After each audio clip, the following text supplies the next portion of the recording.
Hello, I am Jungyong Park, and this is the news special of the Tonghak Peasant Movement.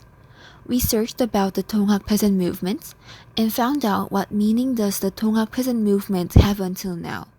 So from now on, let's find out what happened in 1894 when the Tonghak Peasant Movement was broke out. Our reporter prepared the highlight scenes of the Tonghak Peasant Movement and about the bus strike happened in 2019.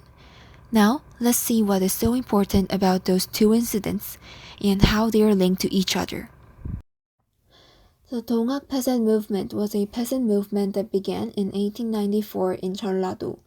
At that time, Joseon was at a time when the exploitation of the officers was extreme. And to make matters worse, Japanese and Chinese merchants were allowed to enter and trade inland, who were already undergoing the Industrial Revolution, and Korea's expensive handcraft products had to compete with cheap industrial products. High-priced domestic handcraft products were forced to fall behind cheap foreign products, and farmers were getting tired of the growing taxes of landlords.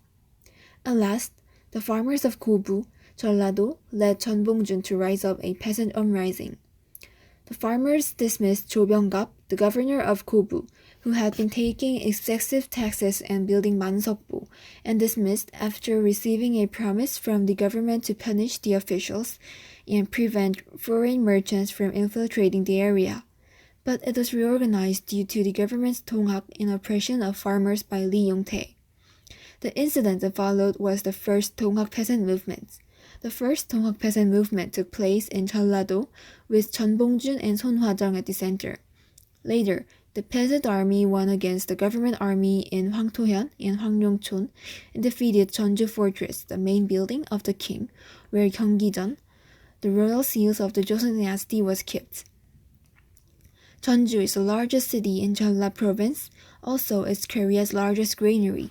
So the government felt a sense of crisis when it heard that farmers' troops had taken down Jeonju Castle and asked for reinforcements from the Qing dynasty. However, due to the Tianjin Treaty after Kapsin coup in 1884, Japan also dispatched troops to Joseon, and the Tonghak Peasant Army, which was anti-foreign forces, signed a gunpowder in Jeonju on condition that the government accepted the proposal for the government's reform and established a concentration camp to implement the reform policy. However, Qing dynasty and Japan ignored the needs of Joseon dynasty, and Japanese troops forced Kojong and Queen Min out of the Gyeongbok Palace, and they took control instead. In response, the Tonghak Peasant Army launched the second Tonghak Peasant Movement to drive out foreign forces.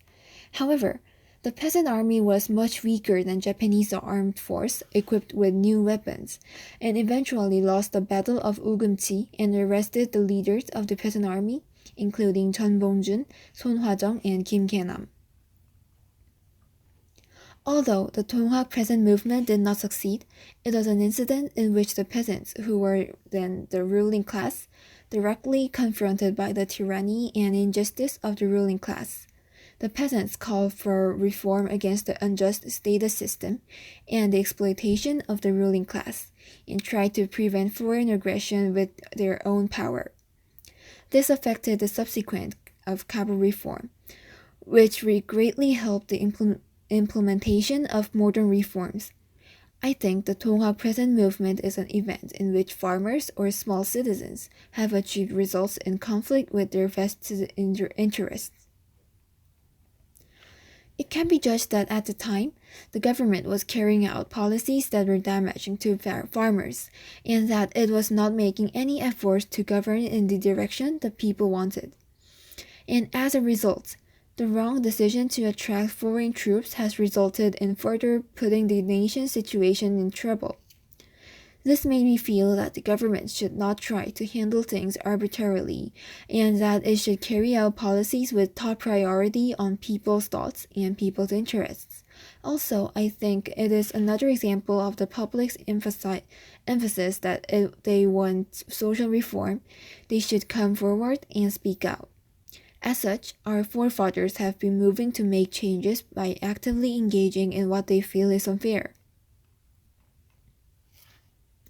On May 15, 2019, a nationwide strike by bus companies was scheduled.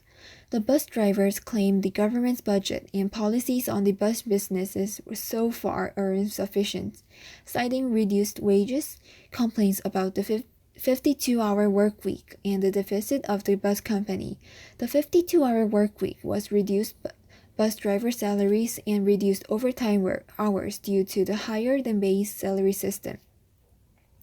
Bus companies also faced a shortage of manpower due to reduced working hours for bus drivers. That is why bus companies and bus drivers were forced to go on strike and to demand countermeasures from the government. A dramatic wage compromise just before going on strike ended the bus strike. However, there was room for a strike after the wage increase. As the Donghak Peasant movement shows, what the government needs is not a wrong decision, but a right solution to the situation by accepting the will of the people.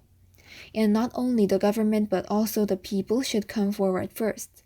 The greatest significance that can be felt in Donghak peasant movements is that the socially weak peasants gather to criticize and reform vested interests.